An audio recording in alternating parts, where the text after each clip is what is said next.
acá en el estado Yaracuy, mientras hay un sector que dice que Venezuela está totalmente mal, yo les voy a mostrar a través de estas cámaras cómo avanza Venezuela y en esta ocasión en materia de salud.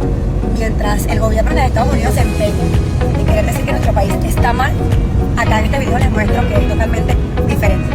Vean. Acompáñame a ver cómo quedó el Hospital Tiburcio Garrido en el estado Yaracuy, municipio Bruzual. Nuevo de paquete y con los mejores servicios para el pueblo.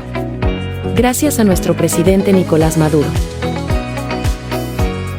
El gobierno bolivariano de Venezuela continúa trabajando en brindar cada día beneficios a favor del pueblo y de manera gratuita.